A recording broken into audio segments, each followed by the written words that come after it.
Hello everyone, I am Canner Yu-Gi-Oh! And welcome to a new video. It's been a while. Took, New Year's time off because I didn't really want to have to try to record a video after New Year's.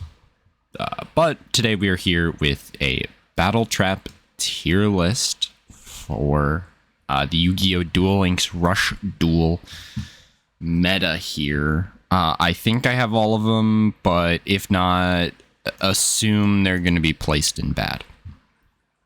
But starting off, we have... Let me actually open I'm going to open Duel Links on my phone, just so I can actually take a look at the battle traps. Give me just 1 second, folks. All right. So starting us off, we have Call of the Earthbound. This is a card that when your opponent declares an attack, you get to choose the attack target for their attack. It's niche. I think there are definitely some cases where this card is going to be good or great, but for the most part, it's a very niche option if your opponent... Well, if you really only have one or two monsters on the field, it's not going to do much. If they can get over you no matter what, it's just a way to take less damage, but in a way that's not as good as some of the other options. For example, say they're 300 attack above you, this really isn't going to help compared to a lot of the other options.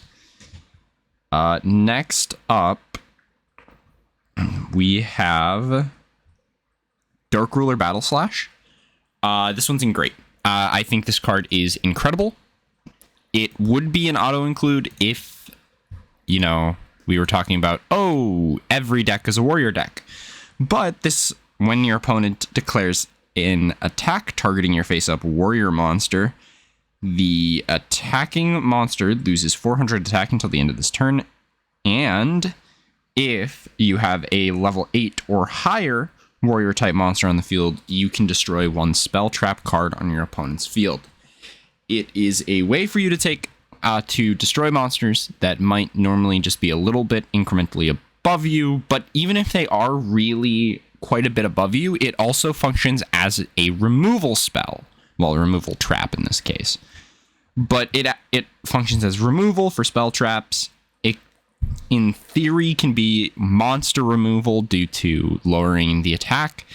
I think this is really good. Dark Ruler Battle Slash, great card. Next up, we have Double Block. This card is bad. Double Block is bad.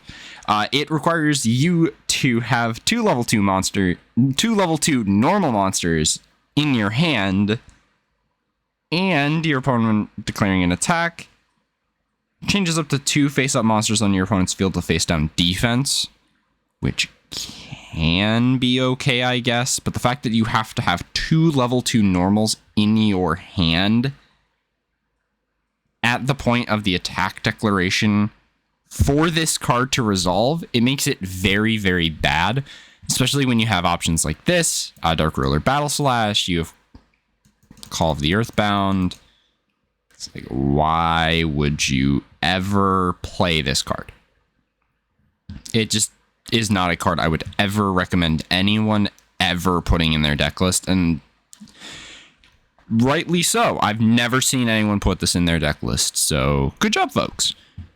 Next, we have a card that I have seen in deck lists, Severing Psychic Wall. When an opponent's monster declares an attack targeting your face-up Psychic type monster, shuffle one Psychic type monster from your graveyard into the deck. The attack target gains 500 attack until the end of this turn. I think this is...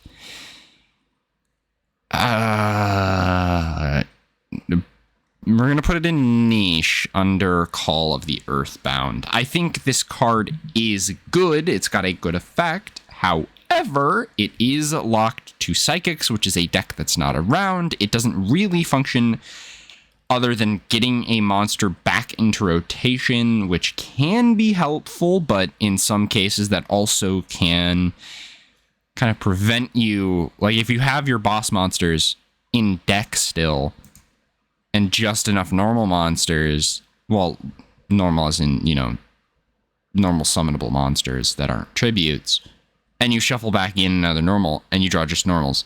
I'm not saying that's like the end all be all, because obviously, there are other cards that send stuff back into the deck and they're in the best deck, or one of the best decks around. But I think, sorry folks, I do think this right here, the Severing Psychic Wall, is a very good option if you're playing well, I think it's an option if you're playing Psychic. I don't think it's a good option though. Next up, we have Music Princess's Recital. This card is in good. I considered putting this card in great, but the reason I'm not going to is you have to. So first off, your opponent needs to have a level 8 or lower monster declaring an attack, which is fine until you end up facing Dragonic Resonance. Dragonic Resonance really does eat this card alive, and the deck is not dead. So you do have to pay attention to Dragonic Resonance. You're not going to be able to play around it all of the time. We're just going to go ahead, by the way, and just skip up to here. Widespread Ruin, it's pretty much the only card I would say is an auto-include in every single deck. There is one other, but when an opponent's monster declares an attack, destroy one attack position monster with the highest attack on your opponent's field. This is a legend card, which means you can only have one copy of this in your deck, and it turns off other legend traps.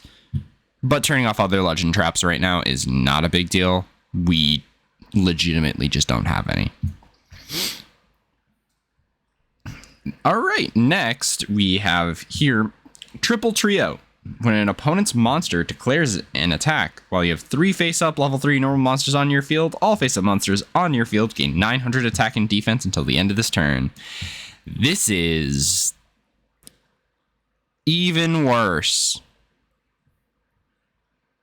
than Double Block. This card never will come up. You have to have 3 face-up level 3 normal monsters, and that's just not ever happening. Like, that's just not happening. So yeah, I think we can just end that there. Next up, we have King's Majesty. This one's kind of hard for me to place. This does only have 1 copy currently available in the game, but I'm going to put it in great. I think it's a little bit worse than Dark Ruler Battle Slash, but I think it's good because of how easily you can turn this card on. When an opponent's monster declares an attack, shuffle 1 level 1 Fiend type normal monster from your graveyard into the deck, negate the attack. A lot of decks that aren't locked into the one type can slot this card in a small Fiend package in that allows you to get a negate attack for less cost than Music Princess's Recital. Basically, it's just a better Music Princess's Recital in every way, and having them in the same tier would be a disservice to this card. All right, next up we have Phantom Bind. This one is interesting. It's a bit hard to evaluate right now in the metagame, but I'm going to put it in good. I think this card is one of those where if you run into a mono type deck, it is the best card in the game. If you don't run into a mono-type deck, it is a brick. And you know what? We're going to put it in niche, because I'm literally just describing a niche scenario. I think when you're facing off against a mono-type deck, it feels like an auto-include, but if you're not facing one, it feels like it's the worst card in the game. Well, the worst relevant card in the game. These two don't count. As much as I like Phantom Bind, not really. I don't really like it. It's just annoying to deal with sometimes, but yeah. So, we have the barrier. Now, if you guys pay attention, basically everything I said about Severing Psychic Wall technically is true with this card, but I think this card is an auto-include in most decks. I think you could either argue it's an auto-include or it's at great. I'm personally going to argue it's auto-include. You see it in basically every single deck list on the ladder. You see it on every deck list in Master Duel, well, in Duel Links meta.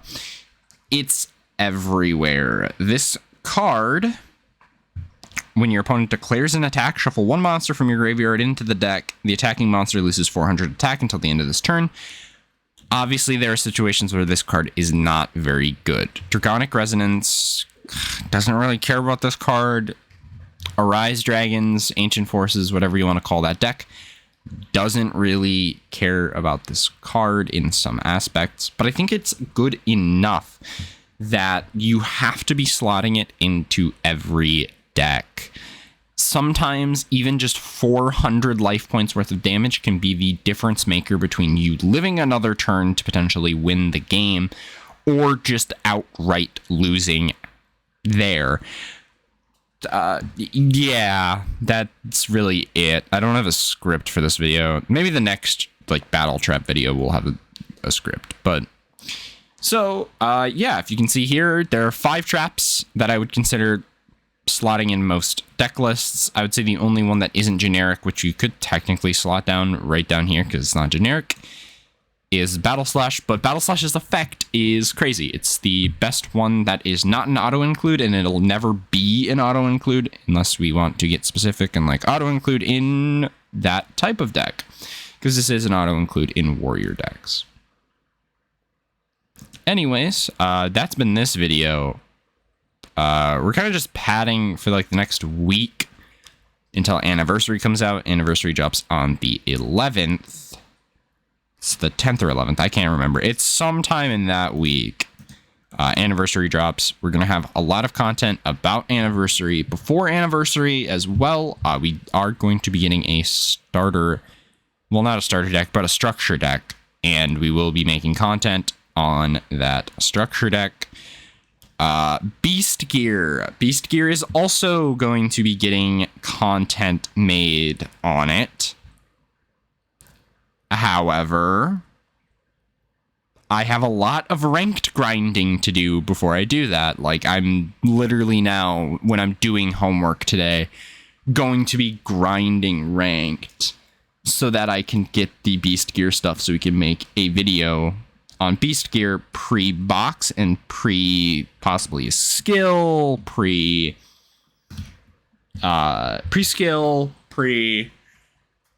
oh, what's the word I'm thinking of? Oh, no, what's the word? Oh, shit. Oh, field spell. So basically, prior to getting anything.